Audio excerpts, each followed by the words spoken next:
자, 안녕하세요. 박성필입니다. 자, 오늘 투사의 너빌리티 보도록 하겠습니다. 박스권에서 상단을 돌파하기 위해서 매물을 소화하는 흔적들을 보여줬었고요. 이 흔적들이 나타나 있었죠. 그리고 추세 반전의 지표가 연달아 발생하면서, 자, 조금 확대해서 보겠습니다. 추세 반전의 지표, 영망치형 캔들과 십자 형태의 도지 캔들이 연달아 나타나면서 상승의 초입이다, 추세 반전의 초입이다라는 것을 예측할 수 있었고 언급을 드렸습니다. 주말에 언급드렸던 부분 한번 짧게 보겠습니다. 금요일장에 상승한 종목들이 많은데 두사이너빌리티는 변동이 거의 없어서 불만이 좀 많으실 텐데 나쁜 상황이라고 볼 이유는 없습니다.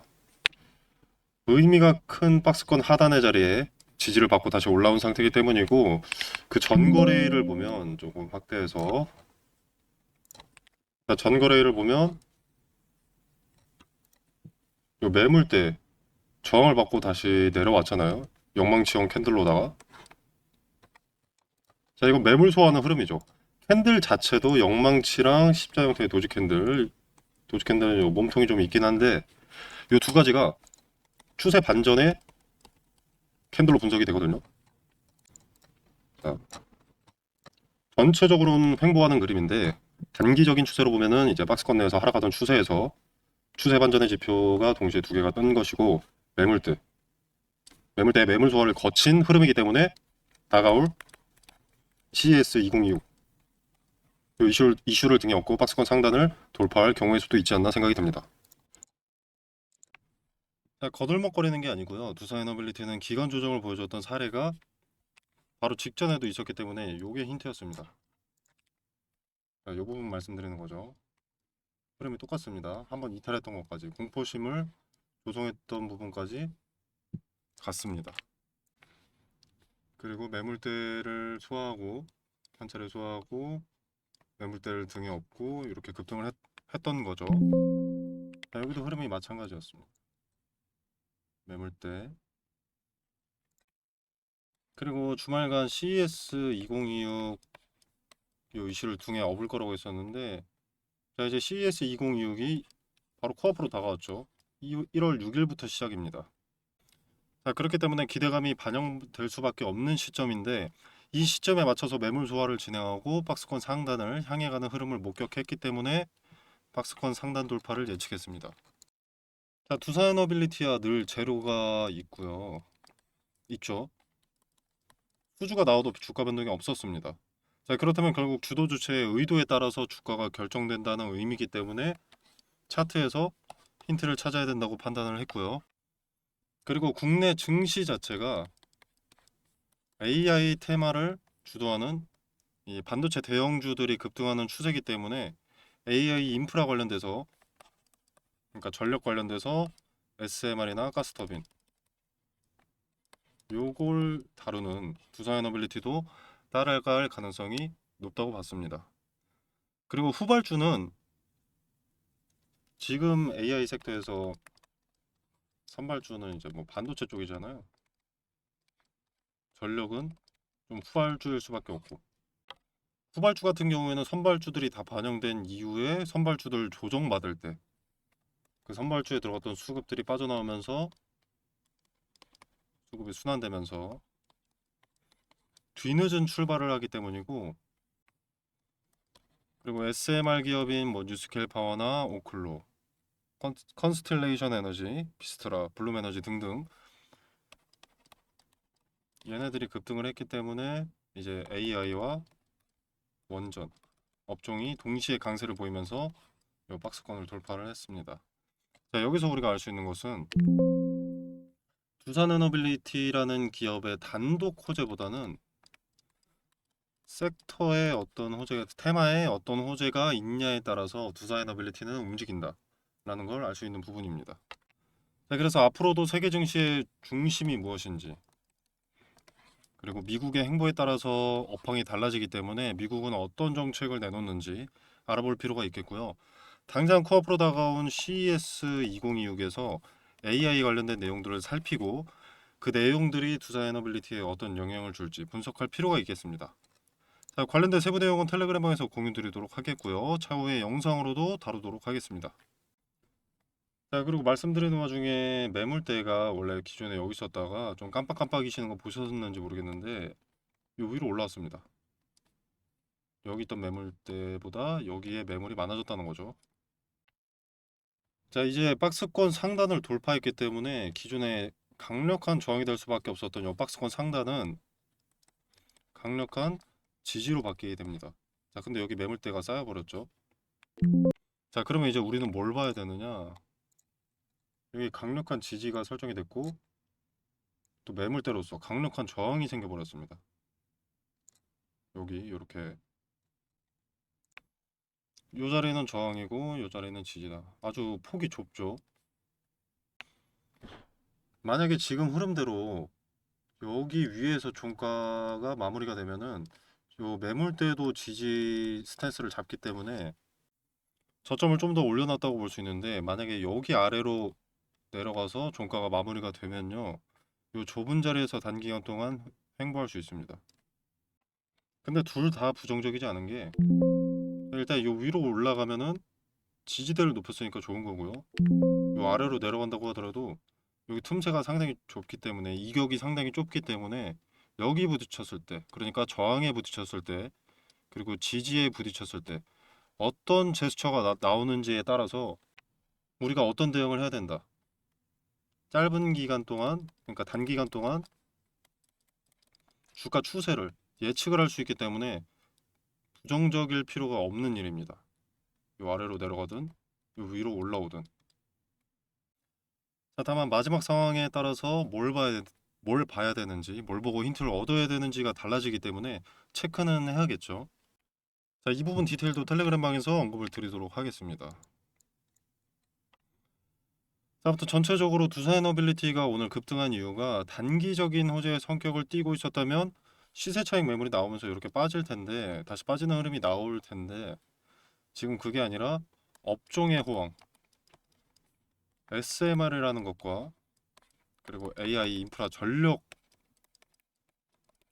이 두 가지로 더블 테마죠. 두 섹터 모두 상승하는 추세 그리고 이제 CES 2026을 앞두고 있는 상태 그리고 증시의 상승이 맞물려서 상승한 것이기 때문에 단기적인 호재가 아닌 테마의 가치 상승 시장의 중심에 이렇게 교집합으로 포함되어 있음으로써 중장기적인 성격을 띤 상승이라고 판단이 됩니다. 그래서 아주 좋은 상승 재료 소멸 같은 게 있을 수 없는 상승 이렇게 판단됩니다. 이렇게 말할 수 있을 것 같습니다. 자, 그리고 이것도 일종의 기대감인데 기대감 받고 다시 빠지는 경우 많잖아요. 기대감 상승분 다 반납하는 경우가 많은데 근데 이거는 앞서 말씀드린 대로 업종의 호황이기 때문에 기대감이 빠지려면 AI나 뭐 SMR 이 섹터 자체가 빠져야 됩니다. 그렇기 때문에 아주 의미 있는 상승이다 라고 볼 수가 있겠고 물론 뉴스케일 파워의 주가 영향을 받긴 할 텐데요. 걔네도 뭐 AI 섹터와 그리고 AI 인프라의 필수전으로 판단되는 전력, 즉 SMR 업종 자체가 호황이기 때문에 크게 빠질 것으로 판단되진 않습니다. 자, 그리고 보시는 것은 뉴스케일 파워의 차트인데요. 자, 뭐 그렇게 높은 자리에 있는 것도 아닙니다. 시세 차익 매물이 그렇게 쏟아질 것으로 판단되지가 않고요.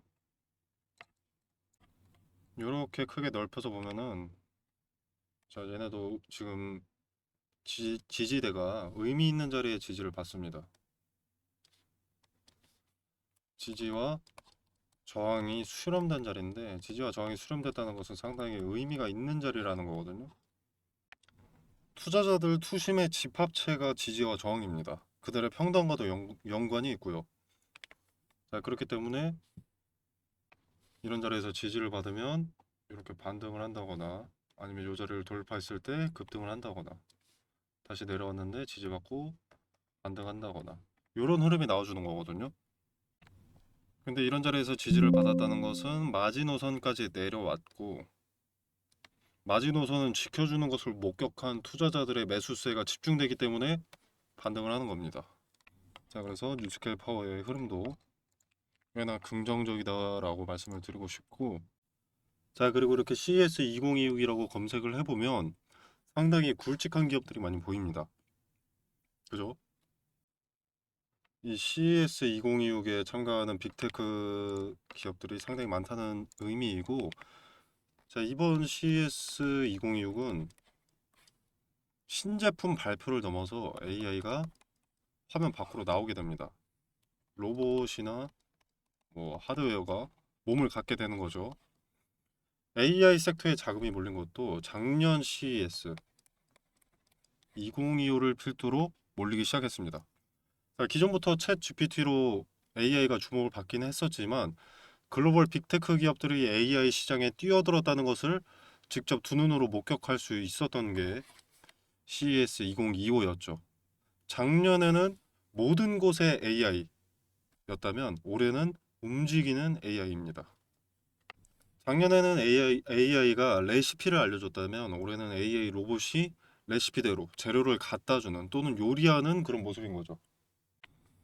자, 그리고 뭐 반도체 기업이나 뭐 로봇 기업, AI 기업, 이 기업들의 기술 성장에 따라서 AI의 필요성과 편리함을 확인할 수 있을 것이고 그 기술 성장이 어느 특정 지점, 한계치에 가깝게 도달한다면 또는 우리 일상에 가깝게 들어오는 수준이 된다면 그때 필요한 것은 인프라, 전력입니다. 그리고 이 문제를 맞닥뜨렸을 때 해결할 수 있는 것은 SMR 또는 가스터빈, 특히 SMR. 자, 근데 기술 성장 다 했는데 내 일상에 AI가 배치됐는데 그때서야 SMR을 건설할 수는 없겠죠. 그때서야 인프라를 구축할 수는 없을 겁니다. 그렇기 때문에 AI와 전력은 뗄래야 뗄 수가 없는 겁니다. 자, 아무튼 이번 CES 2026 한국 기업들의 활약이 기대되는 게 이번 CES의 관전 포인트입니다. 자, 그렇기 때문에 이번 주 수요일 새벽 현지 시간 기준이기 때문에 국내 날짜로는 한국 날짜로는 수요일 새벽부터 AI 관련된 또는 로봇 관련된 뉴스들이 대거 쏟아질 겁니다. 자, 행사 일정 같은 경우에는 현지 시간 기준 6일부터 9일까지고요. 그리고 미디어 데이는 4일부터 5일입니다. 주요 기업 키노트는 미디어 데이에서 확인이 가능하고요. 전 세계 4,500개 이상의 기업, 글로벌 기업들이 참가를 하게 되고 한국 기업은 약 1,000곳이 참가하게 될 예정입니다. 주요 주제가 AI이고 AI가 발전하면 발전할수록 AI 인프라도 주목을 받게 될 테니 긍정적인 이벤트라고 할 수 있겠습니다. 자, 물론 그렇다고 뭐 평생 오르기만 하는 거 아니니까 대응은 어느 정도 매번 생각을 해 두셔야 합니다. 아시다시피 두산에너빌리티는 좀 높은 자리에 위치를 해 있습니다. 이번에 기대감이 일부 반영되면서 거래가 상당히 많이 들어왔죠. 이게 거래 대금으로 따지면 이제 1조 7,800억입니다. 엄청난 매수세가 들어온 거죠. 뭐 매수만 있는 건 아니지만요. 아무튼 그리고 이 CES 2026 내용을 토대로 기대감이 더 반영되기 시작한다면 고점 근처임에도 불구하고 매수세가 많이 유입될 수 있습니다. 자, 그렇다면 매수세가 많이 들어온다면 주도 주체의 엑시트 리스크도 점점 커진다는 의미입니다. 물론 업황이 좋고 주가 전망도 밝은 편인데 그렇다고 상승만 하지는 않습니다. 대부분의 투자자가 수익권이라면 반드시 가격 조정이 찾아옵니다. 이 세력이라는 존재, 주도 주체라는 존재는 여러분들 돈 벌어주려고 주가를 상승시키는 게 아니거든요. 기업의 비전이 좋을수록 가치가 높을수록 오히려 가격 조정은 더 동반이 됩니다. 그래야 주도 주체가 개인들 물량을 낮은 데서 흡수할 수 있으니까요.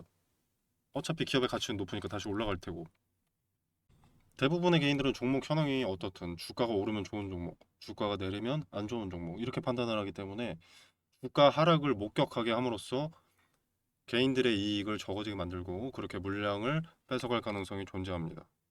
지금 당장 팔아라 뭐 이런 것은 절대 아니지만 주가가 고점 근처라면 주도주체 엑시트는 언제든지 존재할 수 있다. 주가의 하락을 막아주던 주체, 뉴스가 있을 때 상승에 힘을 보태 매수세를 더 유입시킨 주체가 엑시트할 가능성이 열려 있고 주가가 오르면 오를수록 그 가능성이 점점 더 높아진다 라는 것을 인지하고 계시는 것이 여러분의 투자에 도움이 될 것이라고 생각을 하고요.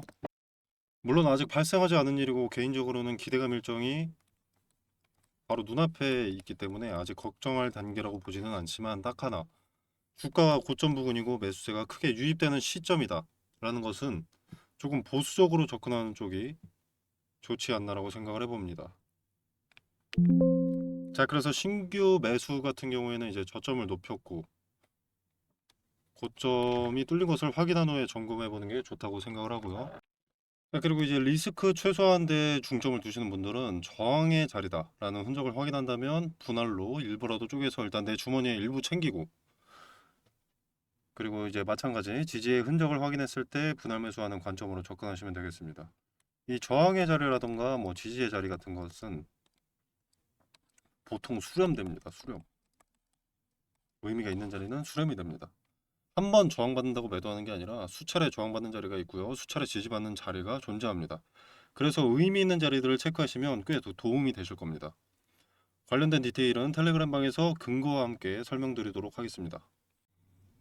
자, 그리고 텔레그램 방에서는 이제 CES 2026에서 주요한 내용이 무엇이었는지, 투자 에너빌리티에 영향을 줄 내용이 있는지, 있다면 무엇인지, 그리고 AI 산업의 중심이 어디인지, 중심에 따라서 선발주와 후발주는 무엇이 될지 분석해서 내용 공유드리도록 하겠습니다. 자, 텔레그램방 참여는 영상 설명란에 보시면 더보기 버튼이 있습니다. 자, 이 버튼을 누르시면 이렇게 링크를 기재를 해뒀고요. 자, 이 링크를 타고 들어오시면 이렇게 설문조사가 하나 있습니다. 자, 원하시는 혜택 선택해 주시면 되시고요. 중복 체크도 상관없습니다. 그리고 연락처, 여러분의 연락처 뭐 010에 뭐 123456778이다 이렇게 기재하셔서 제출 눌러주시면 답신으로 텔레그램방 링크를 보내드리도록 하겠습니다. 자, 이 공간 안에서 제공되는 정보 일체의 금전을 요구하지 않습니다. 무료로 제공하고 있고요. 여러분들 영상 시청하시듯이 금전 발생되는 거 전혀 없습니다. 다만 조금 더 빠르게, 조금 더 디테일하게 설명드리고 있기 때문에 도움이 되실 거라고 생각을 하고요. 입장과 퇴장이 자유롭기 때문에 달면 삼키시고 쓰면 뱉으시면 되겠습니다. 자, 그리고 텔레그램방에서 종목 추천도 드리고 있는데, 자, 18일자 추천 종목입니다. 자, 이미지 캡처 해온 게 아니라고 이렇게 보여드리는 거고요. 보시면 이모티콘도 이렇게 누를 수가 있습니다. 실제 텔레그램방 채널이고요. 저 종목은 현대무백스 그리고 HVM을 추천드렸습니다. 18일 날 추천을 드린 거고요. 자, 한번 짧게 보겠습니다. 현대무백스. 자, 18일 날 장이 끝나고 정규장이 끝나고 오후 6시에 추천을 드렸기 때문에 넥스트레이드가 아니라면 19일 날 매수할 수 있었겠죠. 자, 이때부터 지금까지 보더라도 수익률이 고점은 93% 정도가 나왔고요. 보수적으로 매도했다고 가정했을 때는 74% 정도 수익이 나와줬습니다. 자, 그리고 HVM. 자, 마찬가지로 같은 날 추천드렸기 때문에 18일 넥스트레이드나 19일 날 매수할 수 있었겠죠. 자, 이때부터 지금까지의 수익률은 64%입니다. 자, 물론 매도는 보유자의 영역이기 때문에 여러분이 언제 매도했느냐에 따라서 수익률이 달라지겠지만, 이 종목 추천에도 근거가 있기 때문에 종목 추천 찾고 계시는 분들은 참고해 보시면 되겠고요. 꼭 매수할 필요 없이 지켜만 보시더라도 종목 선정 방법이라도 어느 정도 참고할 만한 내용이 될 수 있을 겁니다. 자, 여러분의 성공 투자를 기원하면서 오늘 영상 여기서 마무리하도록 하겠습니다. 감사합니다.